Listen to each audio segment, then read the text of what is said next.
Feliz día, Venezuela. Huele a café, huele a arepita con mantequilla, ¿eh? Si se consigue, a veces se consigue, otras veces no se consigue.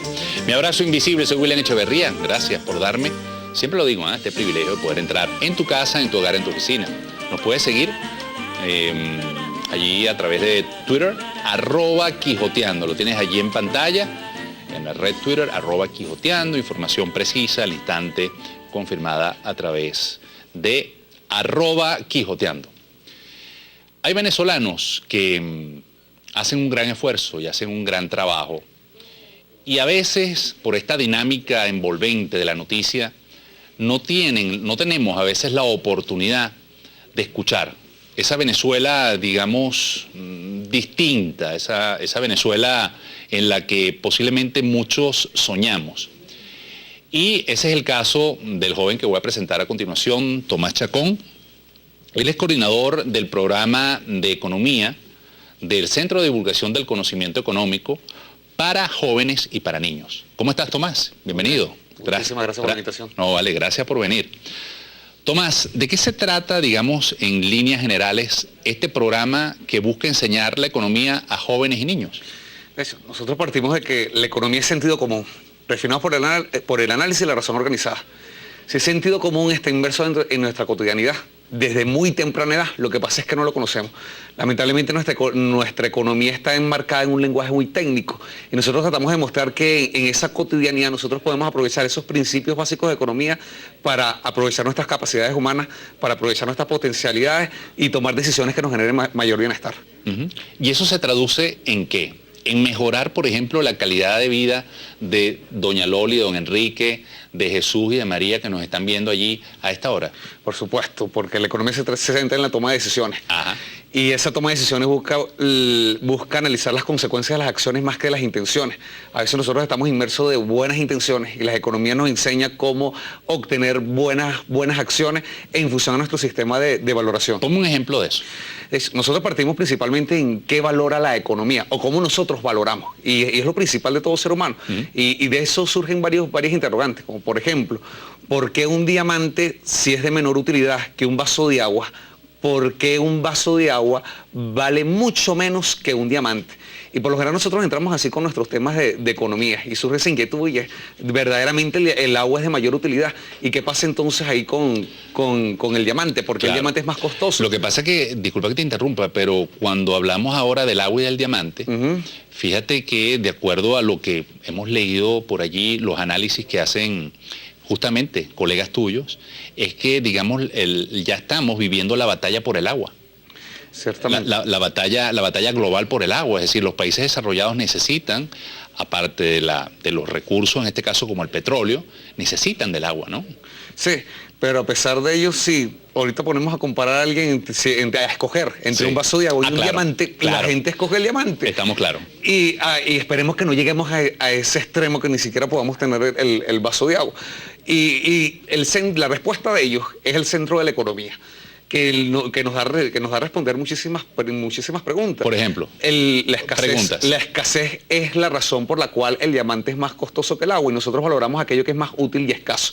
Correcto. Eso responde a situaciones al por qué un pelotero Grandes Ligas gana muchísimo más que un profesor de economía o que cualquiera de nosotros. ¿Por qué gana más? Porque a la gente le gusta ver más lo que hace un pelotero que escuchar una clase de economía.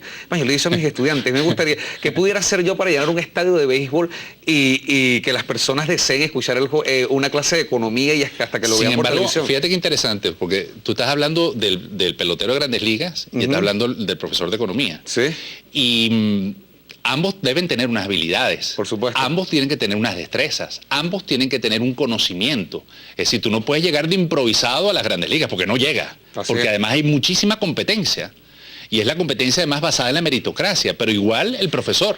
Así es. Entonces pudiéramos decir, pudiera darse el caso de que un economista haya tenido mayor esfuerzo que un pelotero. Es más, yo pudiera decir con toda seguridad que un premio Nobel de Economía requiere hasta de un mayor esfuerzo que un pelotero, aunque se pudiera discutir. Eso es discutible. Sin embargo, para llegar a premio Nobel de Economía, de hecho el más joven creo que fue Krugman, y ya pasaba los 60 años. Y sin embargo un pelotero, el sudá promedio, en donde tiene sus máximos niveles de ingresos, es casi que a la mitad de la edad de un premio Nobel de Economía. Sí. Sin embargo, él tiene un mayor nivel de ingreso y como lo acabas de decir, pudiera ser, a pesar de que se considera que él tenga mayor esfuerzo. Sin embargo, a la gente le gusta más lo que hace el pelotero y eso es lo que hace que tenga mayor valor. La necesidad que tenga la gente de eso, el gusto que tenga, y eso lo hace escaso. Porque si decíamos algo con mucho énfasis, pues, y hay menores cantidades de eso, pues la gente estará dispuesta a pagar más por ello. Pero entonces yo te puedo decir que eso es, digamos, producto, esa valoración que se le da al pelotero, que se le da al diamante, más que al agua y más que al profesor de economía, eso es producto de una sociedad donde reina el capitalismo salvaje. Por ejemplo, yo te puedo decir eso. Hay personas que han mencionado que esas valoraciones son condicionadas o son sugeridas o son impuestas. Y pudiéramos pensar lo siguiente, o sea, si a mí me hacen una campaña publicitaria por Globovisión, por todos los canales de televisión, por la prensa diciendo que yo voy a dar una clase de economía, hasta por el cable, yo llegaré a llenar un estadio dando clase de economía, o aquel profesor, o dice de otra manera, un premio Nobel de Economía, por irnos entonces a alguien de muchísimo Bueno, más pero nivel. yo te puedo decir Ahí esto. no está inducido entonces, a la Claro. gente le gusta más es el béisbol, eso es algo natural, la escasez es algo natural. Claro, pero si ese profesor de economía, por ejemplo, puede llenar ese estadio, si de repente le dice, bueno, yo voy a dar una clase de economía a los peloteros. ¿Entiendes? Entonces, ¿cómo utilizar los conceptos de la economía para que tú no malbarates el dinero que de repente vas a ganarte por ese contrato? Y ahí viene otro aspecto interesante de la escasez, la intensidad y la duración. ¿Cuánto tiempo la gente estaría deseando escuchar al Premio Nobel de Economía dándole clase al pelotero? ¿Y cuánto tiempo la gente dura viendo un partido de béisbol y le emociona mientras más dura? De hecho, la intensidad con uno y con el otro, dependiendo de esa valoración, pues hará que la gente, repito, esté dispuesta a pagar más por uno que por el otro. Entonces, nosotros partimos de ello. ¿Cómo valoramos? Y con eso que mencionas hasta lo del esfuerzo, ¿no? Sí. Que porque ahí pudiéramos mencionar infinitos ejemplos de que porque el solomo vale menos que el lomito. Claro. Si ambos poseen similar cantidad de trabajo. Oye, a la gente le gusta más el lomito que el solomo y eso hace entonces que la escasez de solomo sea mayor. Y de ahí tratamos de cuantificarlo, pero a los economistas les gusta cuantificar y nuestra ciencia tiene un indicador de escasez, que son los precios, y lo vemos constantemente. Son unos reveladores de información increíbles. Si algo es muy escaso y es escaso porque la gente lo valora, su precio sí tiende a ser alto, pero si no es tan escaso, su precio tiende a ser bajo. Ahora, esto, digamos, llevado a la pedagogía, con la que tú utilizas para justamente incentivar a los jóvenes con el tema económico.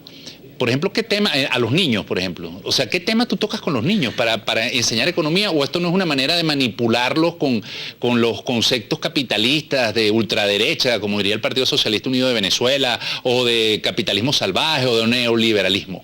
No, de hecho, la economía es una sola. Y eso nos ha demostrado que nosotros podemos conciliar en muchas partes. Es más, nuestro programa tiene varias características. Uno que es apolítico y otro que es conciliador. Y eso hemos visto en estos 5 años que tenemos de programa que lo hemos conseguido. Y como dijimos en un principio, nosotros tratamos de mostrar... más que apolítico, apartidista. También. Sí. Ok. Exacto. Y nosotros tratamos de mostrar que la economía es sentido común, refinado por el análisis y la razón organizada. ¿Eso qué implica? Que nosotros todos tenemos un sentido común y cuál es el sentido común que nos lleva al bienestar. Y por eso entonces no hay ni una tendencia ni otro, sino simplemente lo que quiere la gente. ¿Qué busca la gente? Desarrollar sus capacidades. ¿Qué busca la gente? Desarrollar sus potencialidades. Tener mayor cantidad de necesidades satisfechas para tener algo de holgura y encontrar un significado en su vida que le permita tener una plenitud. Y afortunadamente la economía da principios básicos para desarrollarse en eso, tener mejor interacción.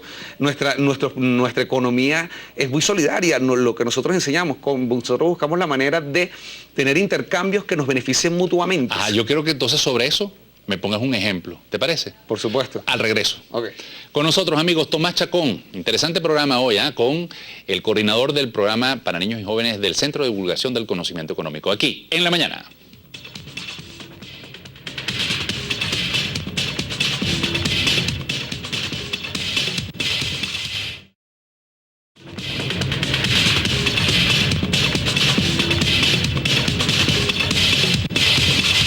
Continuamos amigos en La Mañana, hoy con Tomás Chacón, él es coordinador del programa de Economía para niños y jóvenes del Centro de Divulgación del Conocimiento Económico, se dice. Chacón, entonces, habíamos quedado, la economía sirve para individualizar, digamos, su fin último es que el individuo progrese, o se puede lograr que esa economía también tenga un enfoque que busque el bien de los demás? Una cosa no se riñe con la otra, son complementarias. ¿Qué piensas tú? Y se necesita. De hecho, nosotros buscamos crecer de manera individual, pero si no tenemos del colectivo no lo podemos lograr, y viceversa. De hecho, y esa correspondencia mutua nos conduce a muchísimas cosas dentro de este sentido común de la economía, hasta con los buenos modales. Y me explico con algo. Cuando nosotros vamos al abasto a comprar 1 kilogramo de caraota, supongamos que la caraota nos cueste el kilo 5.000 bolívares fuerte, por decir algo.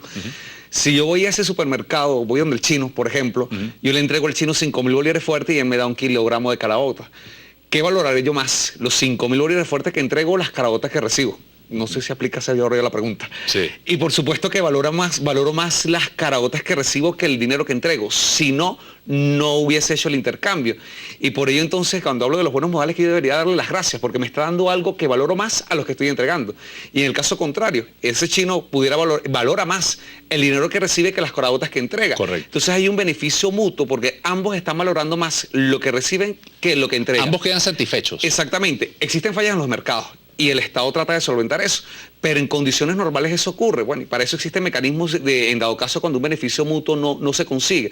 Ahora, ese buscar satisfacer las necesidades de los demás, que es el centro de la economía, es algo que respalda muchísimo nuestra Constitución, por cierto. El artículo 299 establece que el régimen socioeconómico de Venezuela se rige por la libre competencia. ¿Eso qué quiere decir? Que los empresarios compiten entre sí, ¿para qué? Para obtener consumidores. Y si lo hacen para obtener consumidores, ¿qué deben realizar? Mejorar sus productos, obtener mejorar sus productos, bajar el precio si quiere captar mayor cantidad de consumidores, crear nuevos productos. ¿Eso a qué nos conduce? Una relación también otra vez con los deportes y la economía. Un deportista necesita entrenamiento para obtener un fin último, sí, que serían sus medallas. Un empresario compite con otro empresario con estas características que mencionando, mejorando el producto. O sea, él no entrena físicamente, sino que él mejora el producto, lo crea nuevo, baja el precio para obtener mayor cantidad de consumidores. Eso genera mayor cantidad de bienes y de productos a un precio más bajo. Y por eso nuestra Constitución, el artículo 299, establece esa libre competencia, que a nivel colectivo entonces buscamos satisfacer las necesidades de los demás para poder satisfacer las necesidades propias.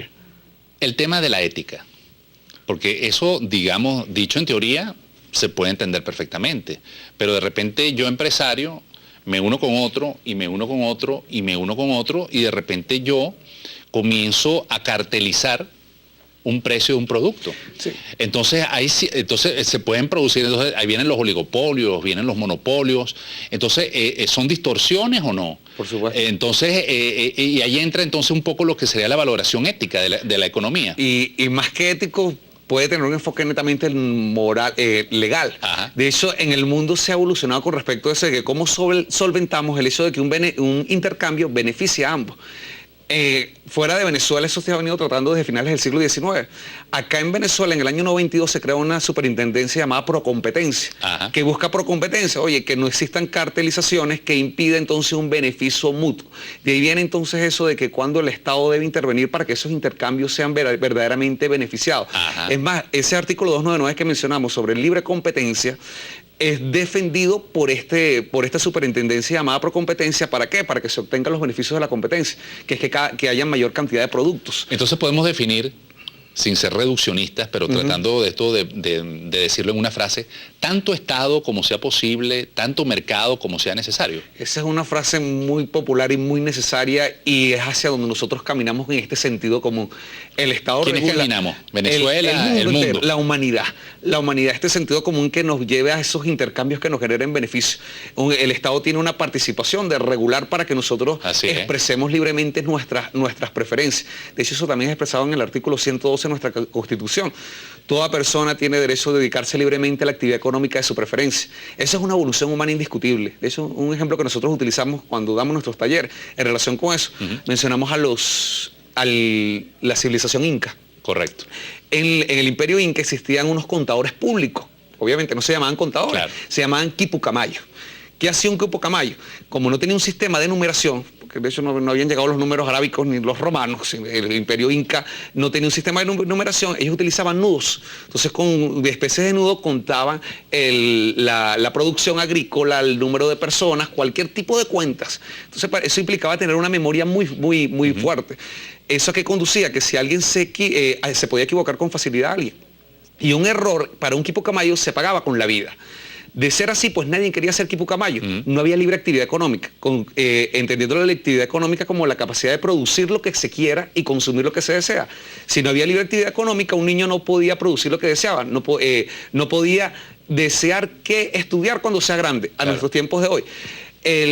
No hay libre actividad económica, porque el hijo del quipucamayo debía ser quipucamayo, no tenía capacidad de elección. Afortunadamente nuestro artículo 112 establece que las personas pueden dedicarse a la actividad económica de su preferencia y por tanto puede producir lo que desee. Tomás, ¿cómo le enseñan a los niños?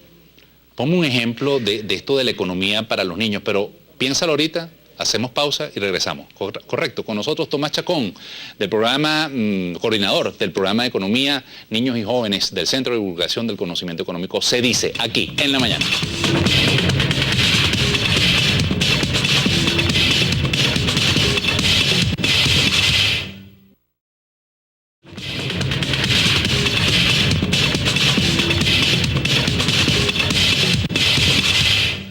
Parte final, amigos, de nuestro programa. En la mañana hoy con Tomás Chacón, coordinador del programa de Se Dice, de Economía para Jóvenes y para Niños del Centro de Divulgación del Conocimiento Económico. A mí me llama mucho la atención cómo explicarle a los niños esto, sin caer en la manipulación, porque obviamente estamos hablando de los niños, pues, ¿no? Y de eso, repito, los niños también tienen sentido común. Exacto. Hay casos en que nosotros entramos presentando cotidianidades. De eso, por ejemplo, a mediodía, si estamos y le presentamos a ellos la oferta de imaginariamente suponer que usted puede almorzar lo que desee, y el niño escoge entonces su almuerzo. Y con mucha hambre entonces empieza a consumir sus alimentos y le decimos a ellos que supóngase que el niño que tiene al lado le quita un pedazo de comida con su mano. ¿Qué reacción tendría? Han habido cualquier cantidad de respuestas. Eso una vez a un niño de 3er grado me dijo, yo se lo diría a su mamá. Me pareció muy tierno. Otros son muy agresivos, que le daría un golpe, otros que se pelearía, cosas como esas, otros que irían hacia la maestra.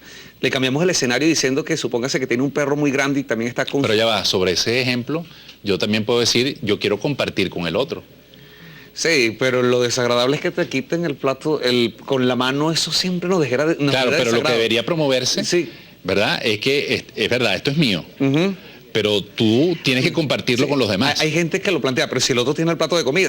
Bueno, le planteamos y ahí surgen diversas... Iba a decir algo de un perro. Sí, porque ahí no termina, ¿no? Venimos entonces, si el perro está con mucha hambre y está comiendo y usted quiere mucho ese perro y le quita el plato de comida, el perro es muy probable que lo muerda. Y puede ser que usted vaya al médico y regrese con un suturado y cuando el perro lo vea llegar, va a mover la cola igualito de felicidad. Oye, y le preguntamos, ¿el perro es responsable de haberlo mordido? Y dicen, oye, evidentemente que no lo es. Claro. Ahora, porque el perro no tiene capacidad de elegir. El perro no puede decidir muerdo o no muerdo a esta persona. En cambio, volvemos con los niños. Usted podría tener la capacidad de elegir golpeo o no golpeo a la otra persona porque me quitó el plato de comida, o lo insulto o no lo insulto. Y a veces cuesta muchísimo el admitir que sí hay capacidad para ello, pero siempre llegamos a la misma conclusión. Nosotros tenemos la capacidad de respirar profundo y de decidir no golpear al otro y no agrederlo. Y eso es una herramienta fundamental cuando nosotros involucramos la parte ética dentro de la economía. Nuestras tomas de decisiones, involucrando que solo los seres humanos toman decisiones éticas y que nuestra economía está basada sobre la ética, en la capacidad de elegir, en la capacidad de poder dominar la agresividad, porque si no nos pareceríamos al animal y no a los seres humanos. Eso nos ha llevado entonces a utilizar muchísimos ejemplos de muchísima literatura. De hecho, nosotros empezamos nuestro programa con un libro inicial del doctor Martin Krauss, un argentino, que él buscó literatura infantil para explicar principios básicos de economía. De ahí se han utilizado textos como del Principito, el cuento de Heidi también, cuentos de la Mil y una noche, cuentos de Saturnino Calleja, el